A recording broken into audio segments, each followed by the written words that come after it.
Hi friends, welcome to Prerana and Sadhana class. Mughal సామ్రాజ్యంలో part 3గా మనం అంతకుముందు పార్ట్ 1 అండ్ 2లో భాగంగా అక్బర్ వరకు కంప్లీట్ చేయడం జరిగింది. మరి ఇప్పుడు జహాంగీర్ గురించి. అక్బర్ మరణానంతరం ప్రపంచ విజేత బిరుదుతో 1605తో మొఘల్ సింహాసనం అధిష్ఠించిన వారు అతని కుమారుడు సలీం జహాంగీర్. ఇతని పేరు సలీం జహాంగీర్, పూర్తి పేరు. ఈయన 1605 నుంచి 1627 వరకు ఉన్నాడు. అయితే మరి జహాంగీర్ కుమారుడు ఖుస్రో తిరుగుబాటు చేయగా అతనిని ఓడించి జైల్లో నిర్బంధించాడు. ఖుస్రోను సమర్థించినందుకు సిక్ 5వ గురువు అర్జున్ సింగ్ను ఉరి తీయించాడు. ఖుస్రోను సమర్థించండిన ఎవరు? అర్జున్ సింగ్. అందుకని ఈయనను ఉరిదీయించడం జరిగింది. నూర్జహాన్. జహాంగీర్ 1611లో నూర్జహాన్ ప్రపంచ వెలుగును వివాహం ఆడాడు. నూర్జహాన్ అంటే అర్థం ఏంటంటే ప్రపంచ వెలుగు. ఈమె అసలు పేరు మెహరున్నీసా. ఈమె తండ్రి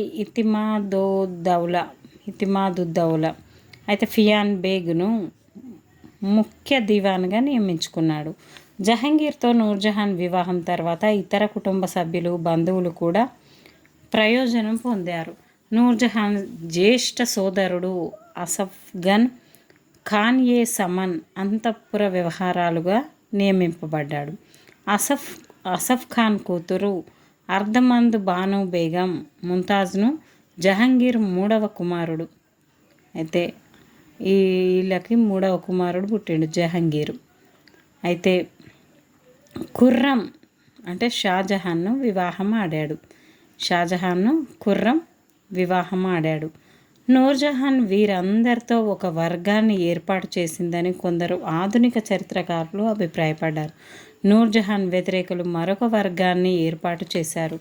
మొఘలుల ఆస్థానంలో 2 వర్గాలు ఏర్పడ్డాయి. జహాంగీర్ పూర్తిగా నూర్జహాన్ ప్రభావానికి లోనయ్యాడని భావించిన షాజహాన్ 1622లో తన తండ్రికి వ్యతిరేకంగా తిరుగుబాటు చేశాడు. తన ఆరోగ్యం క్షీణించే వరకు అన్ని ముఖ్యమైన రాజకీయ నిర్ణయాలను తానే స్వయంగా తీసుకున్నట్లు తన స్వీయ చరిత్రలో జహాంగీర్ పేర్కొన్నాడు. పర్షియా సాంప్రదాయాలపై ఆధారపడిన వస్త్రధారణ శైలులను ఆమె ప్రవేశపెట్టింది. మొఘల్ ఆస్థానంలో ఆమె హోదా కారణంగా పార్సీ కళ సంస్కృతికి ఎనలేని ఆదరణ లభించింది. నూర్జహాన్ జహాంగీర్ ఎల్లప్పుడూ తోడుగా వేటలో కూడా పాల్గొనేది. కాందహారును పర్షియన్లు ఆక్రమించుకున్నప్పుడు జహాంగీర్ షాజహాన్ను తిరిగి ఆక్రమించాలని ఆదేశించాడు. షాజహాన్ తండ్రి ఆదేశాన్ని ధిక్కరించి తిరుగుబాటు చేశాడు. ఎందుకంటే తాను రాజధానిగా దూరంగా ఉన్న సమయంలో నూర్జహాన్ షహరియార్ అంటే జహాంగీర్ చిన్న కుమారుడును చక్రవర్తిగా ప్రకటిస్తుందని భావించాడు. అందుకని చెప్పి ఆయన కూడా ఊకే జహాంగీర్ పైన ఫైట్ చేస్తాడు. 1627లో జహాంగీర్ మరణించిన తర్వాత షాజహాన్ సర్దార్లు సైన్యం మద్దతుతో తన వ్యతిరేకులందరినీ ఓడించి ఆగ్రా చేరుకున్నాడు. నూర్జహాన్ అధికారాలు కోల్పోయి రాజకీయాల నుంచి నిష్క్రమించింది. ఈ విధంగా షాజహాన్ నూర్జహాన్కు పింఛను ఏర్పాటు చేశాడు. జహాంగీర్ మరణించిన 18 సంవత్సరాల తర్వాత నూర్జహాన్ లాహోర్లో మరణించింది. ఈ విధంగా నూర్జహాన్కి బానిస అయిపోయాడు జహాంగీర్. మరి తర్వాత వచ్చింది షాజహాన్. ఇతని అసలు పేరు ఖుర్రం. 1627 నుంచి 1658 వరకు షాజహాన్ తన పూర్వీకుల భూభాగాలైన పశ్చిమోత్తర సరిహద్దులోని కాందహార్, సమర్ఖండ్లను తిరిగి ఆక్రమించడానికి సుదీర్ఘమైన యుద్ధాలు చేశాడు. 1639 నుండి 1647 వరకు జరిగిన ఈ యుద్ధంలో అపార ధన ప్రాణ నష్టం అనేది కలిగింది. సుమారు 5,000 మంది సైనికులు మరణించారు. షాజహాన్ ఇది నిష్ప్రయోజనానికి గ్రహించి యుద్ధాలను నిలిపేశాడు. షాజహాన్ దక్కన్ విధానం విజయవంతమైంది. అహ్మద్ నగర్ సైన్యాలను ఓడించి ఆక్రమించుకున్నాడు. బీజాపూర్, గోల్కొండ రాజ్యాలు షాజహాన్తో సంధి చేసుకున్నాయి. షాజహాన్ దక్కన్లో 4 రాష్ట్రాలను ఏర్పాటు చేశాడు. అవి కాందేశ్, బేరార్, తెలంగాణ రాష్ట్రంలో కొంత భాగం, దౌలతాబాద్. వీటిని తన కుమారుడు ఔరంగాబాద్ ఆధీనంలో ఉంచాడు. మరి వారసత్వ యుద్ధం. షాజహాన్ చివరి రోజుల్లో అతని 4 కుమారులు దారా షికో అంటే పంజాబ్ గవర్నర్, షుజా అంటే బెంగాల్ గవర్నర్, ఔరంగజేబు దక్కన్ గవర్నర్, మురాద్ అంటే మాల్వా గుజరాత్ గవర్నర్లు వారసత్వ యుద్ధాలు చేశారు. 1657లో షాజహాన్ ఆరోగ్యం చెడిపోయింది. రాకుమారులు మొఘల్ సింహాసనం కోసం పోటీపడి యుద్ధాలు చేశారు. ఔరంగజేబు ఈ వారసత్వ యుద్ధంలో 3 సోదరులను ఓడించాడు. ఔరంగజేబు ఆగ్రా కోటలోకి ప్రవేశించి షాజహాన్ను అంతఃపురంలో నిర్బంధించాడు. కానీ షాజహాన్ను అవమానించలేదు. షాజహాన్కు తన కూతురు జహనారా సపర్యలు చేయగా 8 సంవత్సరాలు జీవించి 1666లో మరణించాడు. తాజ్మహల్లో భార్య సమాధి పక్కన ఇతడిని సమాధి చేశారు. ఔరంగజేబు క్రీస్తు శకము 1658 నుంచి 1707 వరకు సమర్థులైన మొఘల్ చక్రవర్తులలో ఔరంగజేబు ఒకడు. అలంగీర్ ప్రపంచ విజేత అనే బిరుదు ధరించి సింహాసనానికి వచ్చాడు. ఇతడి మొదటి 10 సంవత్సరాల పాలనలో అనేక విజయాలు సాధించాడు. చిన్న చిన్న తిరుగుబాట్లను అణచివేశాడు. కానీ పాలన చివరి రోజుల్లో అనేక కష్టాలను ఎదుర్కొన్నాడు. జాట్లు, సత్నామీలు, సిక్కులు అతనికి వ్యతిరేకంగా తిరుగుబాటు చేశారు. ఇతడి సంకుచిత మత దురభిమానం మూలంగానే ఈ తిరుగుబాట్లన్నిటివి జరిగాయి. దక్కన్ విధానం. మొఘలుల దక్కన్ విధానం అక్బర్తో ప్రారంభమైంది. ఖాందేశ్ బేరార్లను ఆక్రమించాడు. జహంగీర్ అహ్మద్ నగర్ మంత్రి మాలిక్ అంబర్కు వ్యతిరేకంగా యుద్ధం చేశాడు. షాజహాన్ కాలంలో దక్కన్ గవర్నర్గా ఉన్న ఔరంగజేబ్ దక్కన్ రాజ్యాల పట్ల దుడుకైన విధానాన్ని అనుసరించాడు. కానీ ఔరంగజేబు చక్రవర్తి అయిన మొదటి 5 సంవత్సరాలు తన దృష్టిని పూర్తిగా పశ్చిమోత్తర సరిహద్దుపై కేంద్రీకరించాడు. ఇదే సమయంలో మరాఠా నాయకుడు శివాజీ ఉత్తర దక్షిణ కొంకన్ను జయించి స్వతంత్ర మరాఠా రాజ్యాన్ని ఏర్పాటు చేశాడు. మరాఠాల విజృంభణను అరికట్టడానికి ఔరంగజేబ్ బీజాపూర్, గోల్కొండ రాజ్యాలపై దండయాత్ర చేశాడు. మరి సికిందర్ షాను ఓడించి బీజాపూర్ను ఆక్రమించాడు. కుతుబ్ షాహీ సుల్తాన్ను 1687లో ఓడించి గోల్కొండను కూడా ఆక్రమించాడు. ఈ విధంగా అంతటా కూడా ఈయన విజయం అనేది సాధించాడు. దక్కన్ రాజ్యాలను ఆక్రమించడం ఔరంగజేబు చేసిన రాజకీయ తప్పిదం. దీనివల్ల మొఘలులకు మరాఠాలకు మధ్య ఉన్న ఆటంకం తొలగిపోయింది. అయితే మహారాష్ట్రులు ప్రత్యక్షంగా తమ బలాన్ని మొఘలులపై కేంద్రీకరించడానికి మార్గం ఏర్పడింది. ఇతడి దక్కన్ విధానంలో మొఘల్ సామ్రాజ్యానికి అపార నష్టాన్ని కలిగించింది. జాదూనాడ్ సర్కార్ దక్కన్ పుండు అల్ సర్ అంటే ఔరంగజేబును నాశనం చేసింది అన్నాడు. జాదూనాథ్ అన్నట్టయినా అట్లా అన్నాడు అన్నట్టు అల్సర్ అని. మత విధానం. ఔరంగజేబుకు సనాతన సున్నీ మతంలో విశ్వాసం కలదు. మహాసీబ్ అనే అధికారి ఆధ్వర్యంలో ఒక ప్రత్యేక శాఖను ఏర్పాటు చేసి ప్రజలు నైతిక సూత్రాలను పాటించేటట్లు కృషి చేశాడు. మద్యపానాన్ని నిషేధించాడు. భంగ్, మత్తు పదార్థాలను నిషేధించాడు. Very great. ఆస్థానంలో సంగీతాన్ని నిషేధించాడు. తులాదానం అంటే చక్రవర్తిని వెండి బంగారంతో తూకం వేయడం, తులాభారం ఉండాలి, తులాదానం అంట. జరోకా దర్శనం. చక్రవర్తి ప్రజాదర్శనం వంటి ఆచారాలను నిలిపేశాడు. దీపావళి, దసరా, నవరోజ్ పండగలను జరపరాదన్నాడు. జ్యోతిష్యులను ఆస్థానం నుంచి బహిష్కరించాడు. ఔరంగజేబు మొదట కొత్త దేవాలయాల నిర్మాణాన్ని, పాత దేవాలయాల మరమ్మతును నిషేధించాడు. ఈ విధంగా తర్వాత సంవత్సరంలో హిందూ దేవాలయాలను కూల్చివేయాలని ఆదేశించాడు.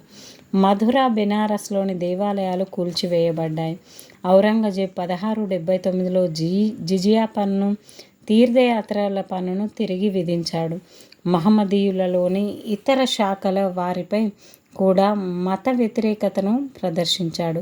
మొహర్రం పండుగను నిషేధించాడు. షియా మతస్థులచే కారణంపై ఔరంగజేబు దక్కన్ రాజ్యాలపై దండయాత్ర చేశాడు. సిక్కుల 9వ మత గురువు తేజ్ బహదూర్ను చంపించాడు. దీంతో సిక్కులు సైన్యంగా ఏర్పడి మొఘలాయులతో నిరంతరం పోరాడారు. ఔరంగజేబు మత విధానం వల్ల రాజపుత్రులు, మహారాష్ట్రులు, సిక్కులు మొఘలు సామ్రాజ్యానికి శత్రువులుగా మారారు. మధుర, జాట్లు, మేవాడ్, సత్నమీలు ఔరంగజేబు మత విధానం మూలంగా తిరుగుబాటు చేశారు. అందుకే మొఘల్ సామ్రాజ్య పతనానికి ఔరంగజేబు అనుసరించిన మత విధానం కూడా ఒక కారణంగా పేర్కొంటారు. మరి ఔరంగజేబు వ్యక్తిత్వం, శీలం ఏ విధంగా ఉంది? ఔరంగజేబు వ్యక్తిగత జీవితం చాలా ఆదర్శప్రాయమైంది. ఇతడు క్రమశిక్షణ, కష్టపడి పనిచేసే స్వభావం గలవాడు. ఆహార పానీయాలు, వస్త్రధారణ విషయంలో చాలా నిరాడంబరంగా జీవించాడు. విలాసాలకు దూరంగా ఉండేవాడు. తన వ్యక్తిగత ఖర్చుల కోసం ఖురాను నకళ్ళు రాసి వాటిని అమ్మించేవాడు. మద్యపానం సేవించేవాడు కాదు. అరబీ, పార్సీ భాషల్లో మంచి ప్రావీణ్యత గలదు. గ్రంథ పఠనం చేసేవాడు. దైవభీతి కలిగిన మహమ్మదీయుడుగా ఔరంగజేబు ప్రతిరోజు 5 సార్లు నమాజు చేసేవాడు. రంజాన్ ఉపవాసాలను తూచా తప్పకుండా పాటించేవాడు. ఔరంగజేబు రాజకీయ విషయాల్లో కొన్ని తీవ్రమైన తప్పిదాలు చేశాడు. మరాఠాల ఉద్యమ స్వభావాన్ని తప్పుగా అర్థం చేసుకోవడం వల్ల వారు ఔరంగజేబుకు విరోధులైనారు. మరాఠాల సమస్యలను పరిష్కరించలేకపోయాడు. దక్కన్ సుల్తాన్ల పట్ల అతని విధానం కూడా పెద్ద నష్టాన్ని కలిగించాయి. ఔరంగజేబు మత విధానం కూడా ఒక అనాలోచితమైన చర్య. తన సున్నీ మత సూత్రాలను మహమ్మదీయేతరుల పైన బలవంతంగా రుద్దడానికి ప్రయత్నించాడు. మహమ్మదీయులు సైతం అతన్ని సమర్థించలేదు. పైగా వారు మొఘల్ సామ్రాజ్యానికి వ్యతిరేకులయ్యారు. మొఘలుల పరిపాలన ఏ విధంగా ఉందో చూద్దాం. మొఘల్ వంశ కీర్తి ప్రతిష్టలు, వైభవం భారతదేశంలో సుమారు 200 సంవత్సరాల నుంచి ఉండడానికి వారి యుద్ధ విజయాలు, సామ్రాజ్య విస్తరణ విధానం కారణం కాదు. వారు పరిపాలనలో చేసిన కృషియేనని పేర్కొనవచ్చు. ఇవే కాకుండా వారు పరిపాలన చేసిన కృషి దీనికి కారణం. మొఘల్ పరిపాలన విధానాన్ని రూపొందించి ప్రవేశపెట్టిన వారు అక్బర్ చక్రవర్తి. బాబర్ నుంచి షాజహాన్ వరకు ఔరంగజేబు తప్ప మొఘల్ చక్రవర్తులందరూ ఉదార మత విధానాన్ని అనుసరించారు. మొఘల్ చక్రవర్తులు ఖలీఫా ఆధిపత్యాన్ని గుర్తించలేదు. పరిపాలనలో హిందూ మహమ్మదీయుల సేవలను వినియోగించుకున్నారు. మొఘల్ రాజనీతిలో ముఖ్యమైన పద్ధతి ప్రతిభావంతులైన వారికి బిరుదులు ప్రదానం చేయడం అనేది ఉండేదట. చక్రవర్తులు స్వయంగా పరిపాలనా పనితీరుల పట్ల ప్రత్యేక శ్రద్ధ చూపారు. మరి కేంద్ర ప్రభుత్వంలో చక్రవర్తియే సర్వాధికారి. అతడే రాజ్యాధిపతి, ప్రభుత్వాధిపతి. పాదుషాను భూమి మీద భగవంతుడి స్వరూపంగా భావించేవారు. అంటే పాదుషాను దైవాంశ సంభూతుడిగా భావించేవారు. మొఘల్ చక్రవర్తులకు విశేషమైన అధికారాలు గలవు. ఝరోకా దర్శనం, మెహర్, పంజా మొదలైనవి దీనికి కొన్ని ఉదాహరణలు. చక్రవర్తి ఆగ్రా కోటలో ప్రతిరోజు ప్రజల విజ్ఞప్తులను, సమస్యలను స్వీకరించేవారు. ఈ విధంగా అప్పటి ప్రభుత్వం అనేది నడిచేది. మరి కేంద్ర ప్రభుత్వంలో సమర్థులైన, అనుభవజ్ఞులైన వారిని మంత్రులుగా నియమించేవాడు. దివాన్ లేక పకీల్ మంత్రులందరిలో ప్రధానమైన వాడు ఇతడు. ఆర్థిక మంత్రి. పాదుషా తర్వాత 2వ స్థానం ఇతడిది. అతడు చక్రవర్తికి తన తోటి మంత్రులకు మధ్య వారధిగా ఉండేవాడు. వజీర్ అంటే రెవెన్యూ, మీర్ బక్షి సైనిక, ఖాన్-ఈ సమన్ చక్రవర్తి అంతఃపుర విషయాలు, సదర్ మత విషయాలు, న్యాయం మొదలైన వారు పరిపాలనలో చక్రవర్తిగా సహాయపడేవారు. మరి ప్రాంతీయ పాలన. అక్బర్ సమర్థవంతమైన ప్రాంతీయ పాలనను కూడా ఏర్పాటు చేశాడు. ఇతడు తన విశాల సామ్రాజ్యాన్ని 14 సుబాలుగా విభజించాడు. కేంద్ర ప్రభుత్వ తరహా పాలనే సుబాలో ఏర్పాటు చేయడమైంది. సుబా పాలకుడిని సుబేదార్ అనేవారు. సుబా పాలనలో ఇతడికి మంత్రులు, అధికారులు సహాయపడేవారు. సుబాలో దివాన్, బక్షి, సదర్, కాజీ, వక్నోవిస్, బితిక్చి, పొద్దార్ మొదలైన అధికారులు ఉండేవారు. గ్రామ పాలనను పట్టవారి చౌకీదారులు చూసేవారు. ప్రతి నగరంలో కోత్వాల్ అనే పోలీస్ అధికారి ఉండేవాడు. మరి రెవెన్యూ పాలన. రాజ్యానికి ప్రధాన ఆదాయ మార్గం భూమి శిస్తు. అక్బర్ తన రెవెన్యూ మంత్రి రాజా తోడర్మల్, రెవెన్యూ మంత్రి ఎవరు? రాజా తోడర్మల్ సహాయంతో శాస్త్రీయంగా భూమి శిస్తు విధానాన్ని రూపొందించాడు. దీనిని అనుసరించి పంట పొలం మొత్తాన్ని అధికారులతో సర్వే చేయించాడు. రైతుల సంక్షేమం, ప్రభుత్వానికి ఆదాయం అనే ఏకైక లక్ష్యంతో ఈ విధానాన్ని రూపొందించడం జరిగింది. మరి అక్బర్ ప్రభుత్వానికి రైతులకు మధ్య ప్రత్యక్ష సంబంధం ఏర్పాటు చేశాడు. మొత్తం భూములను భూసారం ఆధారంగా 4 తరగతులుగా వర్గీకరించాడు. అవి పోలజ్, పరౌటి, చచార్. ప్రతి పొలంలో బంజర్ కూడా, బంజర్ అంటే సరిగా వండని, పోలజ్, పరౌటి, చచార్, బంజర్. ప్రతి పొలంలో గత 10 సంవత్సరాల దిగుబడి సరాసరిగా నిర్ణయించి భూమి సగటు ఉత్పత్తిని అంచనా వేస్తారు. పంట దిగుబడిలో 3వ వంతుగా భూమి శిస్తు నిర్ణయించడం జరిగింది. దీనినే దహసాల పద్ధతి అని అంటారు. మరి అక్బర్ రైతులకు పట్టాలిచ్చాడు. ఇది రైతులకు భూమిపై గల హక్కును గుర్తించేది. ప్రకృతి వైపరీత్యాల సమయంలో శిస్తు మినహాయింపులు ఇచ్చేవారు. ఆనాటి రెవెన్యూ ఉద్యోగుల్లో ముఖ్యమైన వారు కానుంగో, అమీల్, బితిక్చి, పొద్దార్, పట్వారి. మరి సైనిక వ్యవస్థ ఏ విధంగా ఉందంటే, బాబర్ కాలం నుండి మొఘల్ సైన్యం సామర్థ్యానికి బలంగా ఉండేది. మరి మొఘల్ సైన్యంలో వివిధ జాతుల వర్గాల వారు ఉండేవారు. మంగోలులు, తైమూరడ్లు, టర్కులు మొదలైన ఉజ్బెగ్లు, ఆఫ్ఘన్లు, రాజపుత్రులు, మరాఠాలు మొదలైన వారు ఉండేవారు. మొఘల్ సైన్యాన్ని ఇంపీరియల్ సైన్యం, మున్సబ్దారుల సైన్యం అని 2 విభాగాలుగా చేయవచ్చు. ఇంపీరియల్ సైన్యం చక్రవర్తి ప్రత్యక్ష నియంత్రణలో శిక్షణ పొంది ఉండేది. మున్సబ్దారుల సైన్యం అక్బర్ సృష్టి. చక్రవర్తి ఈ సైన్యాన్ని మున్సబ్దారుల ఆధీనంలో ఉంచేవాడు. మన్సబ్ అనేది ఒక హోదా లేదా స్థాయి. ప్రతి మన్సబ్దారి తన హోదాను తగిన అశ్విక దళాన్ని పోషించి అందజేయాలి. మరి మన్సబ్దారులకు జాగీర్లు ఇవ్వకుండా వేతనాన్ని ధన రూపంలో ఇచ్చే ఏర్పాటు చేశాడు.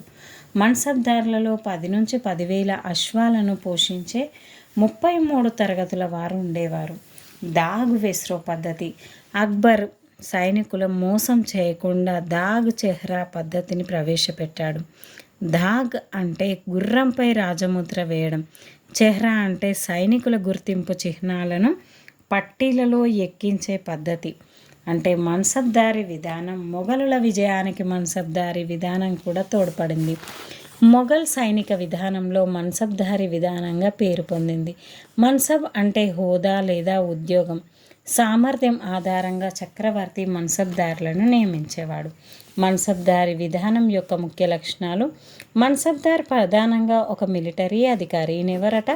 మిలిటరీ అధికారి. కొన్ని సందర్భాల్లో అతడు సైనిక, పౌర విధులను కూడా నిర్వర్తించేవాడు. అయితే రాను రాను మన్సబ్దార్ పదవి వంశపారంపర్యంగా మారింది. ప్రతి మన్సబ్దార్కు ఒక హోదా ఇవ్వబడేది. ఒక నిర్ణీత సంఖ్యలో జాబ్ సవార్లను పోషించడానికి ప్రతి మన్సబ్దార్కు కొన్ని గ్రామాలు జాగీర్లుగా ఇవ్వబడ్డాయి. ఇర్విన్ బ్లాక్మెన్ వంటి పండితులు జాట్ సవార్ల మధ్య తేడాను గుర్తించడానికి ప్రయత్నించారు. మొఘలుల సైనిక విజయాల్లో మన్సబ్దార్ల పాత్ర కీలకమైంది. మొఘల్ యుగం నాటి సమాజంలో హిందువులు, ఆఫ్ఘన్లు, ఇరానియన్లు, మంగోలులు, టర్కులు, సిక్కులు, క్రిస్టియన్లు మొదలైన వర్గాల వారు జీవించేవారు. పూర్వం కంటే మొఘలుల నాటి సామాజిక వ్యవస్థ చాలా సరళంగా ఉంది. సమాజంలో 3 ప్రధాన వర్గాలు ఉండేవారు: రాజకుటుంబం, ప్రభువులు, మధ్యతరగతి వర్గం. సామాజిక వ్యవస్థలో చివరి వర్గం సామాన్యులు. జనాభాలో అధిక సంఖ్యాకులు వీరే. సామాన్యులు వ్యవసాయం, పరిశ్రమలు, ధనవంతుల ఇళ్లలో పనిచేసేవారు.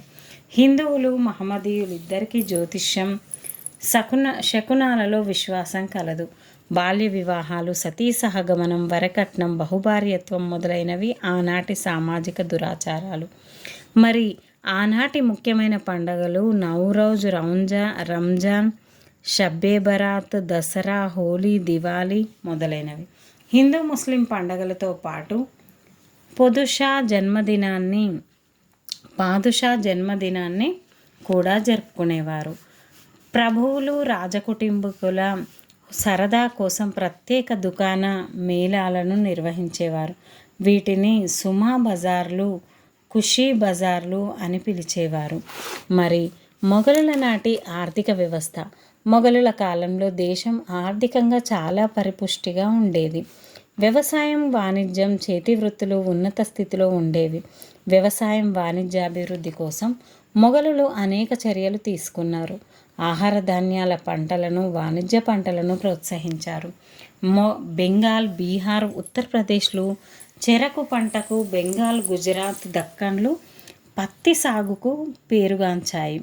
ఇండిగో, పప్పుధాన్యాలు, నల్లమందు మొదలైన వాటిని కూడా కొన్ని ప్రాంతాల్లో పండించేవారు. జౌలు, ఇనుము, ఉక్కు, తివాచీలు, గాజు, సుగంధ పరిమళాలు, కలంకారీ మొదలైన పరిశ్రమలు బెంగాల్, బీహార్, గుజరాత్, కాశ్మీర్, ఢాకా, మచిలీపట్నంలో విలసిల్లాయి. అంతర్గత వ్యాపారాన్ని స్థానిక వ్యాపారులు నిర్వహించేవారు. భూగర్భ వ్యాపారానికి ఎద్దులు, గాడిదలు, ఒంటెలు, ఎద్దుల బండ్లను ఉపయోగించేవారు. మరి మసాలా దినుసులు, పత్తి, వస్త్రాలు, మిరియాలు, వజ్రాలు మొదలైనవి ఆనాటి ముఖ్యమైన ఎగుమతులు. విదేశీ వ్యాపారం గోవా, హుగ్లీ, కలకత్తా, మచిలీపట్నం ద్వారా జరిగేవి. గాజు సామాగ్రి, చక్కెర, అశ్వాలు, బానిసలను పర్షియా, మధ్య ఆసియా నుంచి దిగుమతి చేసుకునేవారు. పర్షియా మరియు మధ్య ఆసియా నుంచి దిగుమతి చేసుకునేవారు. మరి మొఘలుల నాటి మత పరిస్థితులు. మొఘల్ చక్రవర్తులు ఢిల్లీ సుల్తాన్ల వలె కాకుండా భిన్నమైన మత విధానాన్ని అనుసరించారు. హిందువుల పట్ల కఠినంగా వ్యవహరించలేదు. అక్బర్ ఉదార మత విధానాన్ని అనుసరించాడు. అతని రాజపుత్ర విధానం వారితో వివాహ సంబంధాలతో మొఘలుల అధికారాన్ని సుస్థిరం చేశాడు. మొఘలులు సున్నీ మతాభిమానులైనప్పటికీ షియా మతస్థుడైన బైరామ్ ఖాన్ను అక్బర్ సంరక్షకుడిగా నియమించుకున్నాడు. మరి మొఘల్ చక్రవర్తులందరూ ఖురాన్, దాని ఉదాత్త సిద్ధాంతాల పట్ల అచంచలమైన విశ్వాసం కలదు. మొఘల్ యుగంలో భక్తి యోగులు, సూఫీ యోగులు మానవత్వం, సోదరభావం వంటి మంచి విలువలను బోధించారు. మొఘలులు యూరోపియన్ వర్తక సంఘాలతో స్నేహ సంబంధాలను కొనసాగించారు. అక్బర్ ఆహ్వానంపై ఫాదర్ ఫెరేరా ఇబాదత్ ఖానాలోని మత చర్చల్లో పాల్గొన్నాడు. లాహోర్లో చర్చి నిర్మించుకోవడానికి క్రైస్తవులకు అనుమతిచ్చాడు. మొఘల్ యుగంలో హిందువులు, మహమ్మదీయులు వారి వారి సాంప్రదాయ రీతిలో జీవించేవారు. పరస్పరం ఒకరి జీవన రీతిపై మరొకరి ప్రభావం పడింది. మరి మొఘలుల నాటి సాంస్కృతిక అభివృద్ధి. మొఘల్ యుగంలో భారతదేశం సాంస్కృతికంగా అద్భుతమైన ప్రగతిని సాధించింది. మరి కళలు, వాస్తు నిర్మాణం, చిత్రలేఖనం, సంగీతం, సాహిత్యం మొదలైన అన్ని రంగాల్లో ప్రస్ఫుటమైంది. మొఘలులు భారతదేశంలో టర్కీ, పర్షియన్ సాంప్రదాయాలను ప్రవేశపెట్టగా ఇందులో భారతీయ సాంప్రదాయం కూడా మేళవించబడింది. వాస్తుకళ. మొఘలుల వాస్తు నిర్మాణాలలో విశాలమైన కోటలు, రాజభవనాలు, ప్రజలందరూ ఉపయోగించుకునే కట్టడాలు, మసీదులు, సమాధులు మొదలైనవెన్నో కలవు. ఎప్పుడూ నీరు అందుబాటులో ఉండే విధంగా ఉద్యానవనాలను ఏర్పాటు చేశారు.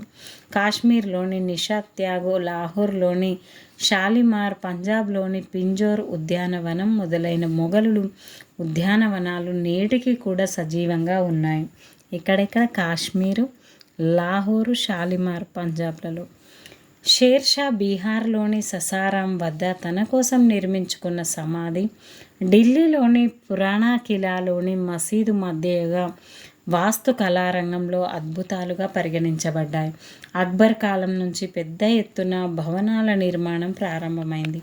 అక్బర్ చాలా కోటలను నిర్మించాడు. అందులో ముఖ్యమైనది ఆగ్రా కోట. ఇది ఎర్ర ఇసుక రాయితో నిర్మించబడింది. అక్బర్ లాహోర్, హైదరాబాదులో ఇతర కోటలను నిర్మించాడు. లాహోర్ మరియు అలహాబాదులో ఎర్రకోట, ఢిల్లీలో షాజహాన్ నిర్మించిన ఎర్రకోట కోటల నిర్మాణ రీతిలో అత్యంత విశిష్టమైంది. అందులోని రంగమహల్, దివాన్ ఈ ఆమ్, దివాన్ ఈ ఖాన్లు కూడా ఇతని నిర్మాణాలే. అదేవిధంగా ఫతేపూర్ సిక్రీ. అక్బర్ కూడా ఫతేపూర్ సిక్రీ వద్ద రాజభవనం, కోటల సముదాయం నిర్మించాడు. ఇది ఆగ్రాకు 36 కిలోమీటర్ల దూరంలో కలదు. గుజరాత్ బెంగాలీ నిర్మాణ శైలి అందులో ప్రతిబింబిస్తుంది. గుజరాత్ నిర్మాణ శైలిని రాజపుత్ర రాణుల కోసం నిర్మించిన భవనాలలో వినియోగించాడు. కానీ అన్నింటికంటే ముఖ్యమైన నిర్మాణం మాత్రం అక్కడి జుమా మసీద్, ఫతేపూర్ సిక్రీకి ద్వారమైన బులంద్ దర్వాజా. జుమా మసీద్ అదేవిధంగా ఫతేపూర్ సిక్రీకి ద్వారమైన బులంద్ దర్వాజా. బులంద్ దర్వాజా ఎత్తు 176 అడుగులు. అక్బర్ గుజరాత్ విజయానికి చిహ్నంగా దీనిని నిర్మించాడు. దేనికి? గుజరాత్ విజయానికి. మరి ఫతేపూర్ సిక్రీలోని ఇతర ముఖ్యమైన భవనాలు జోధాబాయి రాజభవనం, 5 అంతస్తులతో ఉన్న పంచమహల్. అక్బర్ కాలంలో ఢిల్లీలో హుమాయూన్ సమాధి నిర్మించబడింది. దీని భారీ గుమ్మటం పాలరాతితో నిర్మించబడింది. అందుకే దీనిని తాజ్ మహల్కు పూర్వపు రూపంగా భావిస్తారు. మరి ఆగ్రా సమీపంలో సికింద్రా వద్ద అక్బర్ సమాధిని జహంగీర్ పూర్తి చేశాడు. ఇతిమాదుద్దౌలా సమాధి. నూర్జహాన్ తన తండ్రి ఇతిమాదుద్దౌలా సమాధిని ఆగ్రాలో నిర్మించింది. ఇది పూర్తిగా పాలరాతితోనే నిర్మించబడింది. దీని గోడలపై పూల నక్కాషిని అందంగా చెక్కారు. అదేవిధంగా అందులో విలువైన రంగురాళ్లను పొదిగి అలంకరణలు చేశారు. ఈ అలంకరణ పద్ధతిని పీత్రదురా అని పిలిచేవారు. ఈ పద్ధతిని షాజహాన్ విస్తృతంగా వాడాడు. షాజహాన్ తాజ్మహల్ నిర్మాణంలో పీత్రదురా పద్ధతిని భారీ ఎత్తున ఉపయోగించాడు. భవన నిర్మాణ కళలో తాజ్మహల్ ఒక అద్భుతంగా నిలిచిపోయింది. మరి తాజ్మహల్ మొఘలులు అభివృద్ధిపరిచిన అన్ని వాస్తు కళా శైలుల సమ్మేళనమే తాజ్మహల్. తాజ్మహల్ అందానికి కారణం దాని విశాలమైన పాలరాతి గోపురం, 4 సన్నటి మినార్లు, అందమైన తోట మధ్యలో నిర్మితం కావడంతో ఆ కట్టడానికి ఎనలేని అందం తెచ్చిపెట్టింది. షాజహాన్ పాలనలో మసీదుల నిర్మాణం. ఆగ్రా కోటలో పాలరాతితో మోతీ మసీదు నిర్మించబడింది. ఢిల్లీలో జామా మసీదు ఎర్రటి ఇసుకరాయితో నిర్మించబడింది. మొఘల్ వాస్తుకళ 18-19 శతాబ్దపు తొలి దశకాల వరకు నిరాఘాటంగా కొనసాగింది. మొఘల్ నిర్మాణ శైలి ప్రాంతీయ స్థానిక రాజ్యాల కట్టడాలపై సైతం ప్రభావం చూపింది. అమృత్సర్లోని సికిల్లా స్వర్ణ దేవాలయం కూడా అమృత్సర్లోని సిక్కుల స్వర్ణ దేవాలయం కూడా మొఘల్ వాస్తు సాంప్రదాయ శైలిలో నిర్మితమైంది. మరి చిత్రలేఖనం, సంగీతం. చిత్ర కళారంగానికి మొఘలులు చెప్పుకోదగిన కృషి చేశారు. మొఘలుల చిత్రకళకు పునాదులు వేసినవాడు హుమాయూన్. పర్షియా చక్రవర్తి ఆస్థానంలో ఆశ్రయం పొందినవాడు మీర్ సయ్యద్ అలీ అబ్దుల్ సమద్ అనే 2 చిత్రకారులను తన సేవలోకి తీసుకున్నారు. వారిని తన వెంట భారతదేశానికి తీసుకొచ్చాడు. ఇతడు 2 చిత్రకారులు అక్బర్ కాలంలో ప్రఖ్యాతిగాంచారు. అక్బర్ అనేక సాహిత్య, మత గ్రంథాలను చిత్రీకరణలు వేయించాడు. అక్బర్ దేశంలోని వివిధ ప్రాంతాల నుంచి ప్రతిభావంతులైన చిత్రకారులను ఆహ్వానించాడు. మరి హిందూ, ముస్లిం చిత్రకారులిద్దరూ ఈ పనిలో వినియోగించుకున్నారు. మరి అక్బర్ ఆస్థానంలో ప్రఖ్యాత చిత్రకారులు ధన్వంత్, మిస్కిన్, బసవన్. ఈ విధంగా దస్వంత్, మిస్కిన్, బసవన్ వీళ్ళంతా కూడా అక్బర్ ఆస్థానంలో ప్రఖ్యాత చిత్రకారులు. మరి పర్షియా భాషలోకి అనువదించబడిన మహాభారతానికి అక్బర్ నామా అనే చారిత్రక గ్రంథానికి కూడా చిత్రకారులు బొమ్మలను గీశారు. మరి అక్బర్ నెలకొల్పిన చిత్రలేఖన సంస్థలో భారతీయ కల్పిత కథలకు సూక్ష్మంగా చిన్న పరిమాణంలో చిత్రాలు వేయడం జరిగింది. Miniature paintings. అక్బర్ నామా లాంటి చారిత్రక గ్రంథాలు మొఘల్ చిత్రలేఖనంలో ప్రధాన విషయంగా ఉండేవి. 1200 చిత్రాలతో గల హజ్జానామా వీటన్నింటిలో ముఖ్యమైనది. భారతీయ రంగులైన నెమలి రంగు, నీలం, ఎరుపు మొదలైనవి వాడుకలోనికి వచ్చాయి. మరి జహంగీర్ కాలంలో మొఘల్ చిత్రలేఖనం ఉన్నత శిఖరాలకు చేరుకుంది. అబ్దుల్ సమద్, బిషన్ దాస్, మధు, అనంత్, మనోహర్, గోవర్ధన్, ఉస్తాద్ మన్సూర్ లాంటి ఎంతోమంది చిత్రకారులను జహంగీర్ నియమించుకున్నాడు. వేట, యుద్ధం, ఆస్థాన దృశ్యాలు చిత్రలేఖనంతో పాటు వ్యక్తిగత చిత్రాల లేఖన ప్రక్రియ అంటే పోర్ట్రేట్ పెయింటింగ్, జంతువుల చిత్రలేఖనం అభివృద్ధి చెందాయి. చిత్రాలు, దస్తూరి, కాలిగ్రఫీలతో కూడిన అనేక ఆల్బమ్లు మొఘలుల కాలంలో రూపొందించబడ్డాయి. తర్వాత కాలం నాటి చిత్రకళపై యూరప్ చిత్రలేఖనం ప్రభావం కనిపిస్తుంది. మొఘలుల కాలంలో సంగీతం కూడా అభివృద్ధి చెందింది. మరి తాన్సేన్, అక్బర్ ఆస్థానంలో గ్వాలియర్కు చెందిన తాన్సేన్ అనే గొప్ప గాయకుడు ఉండేవాడు. తాన్సేన్ గోరా, ససం మొదలైన రాగాలకు స్వరాలెన్నింటినో కూర్పు చేశాడు. జహంగీర్, షాజహాన్లకు కూడా సంగీతంలో ప్రవేశం అనేది ఉండేది. మరి భాషా సాహిత్యం, అక్బర్ పాలనా కాలం నాటి పర్షియా భాష బాగా వ్యాప్తి చెందింది. అబుల్ ఫజల్ ఈ కాలం నాటి గొప్ప పండితుడు, చరిత్రకారుడు. వచన కృతుల్లో అతడు నూతన శైలిని ప్రవేశపెట్టాడు. తర్వాత తరాలు కూడా అతని శైలిని చాలా కాలం పాటు అనుసరించాయి.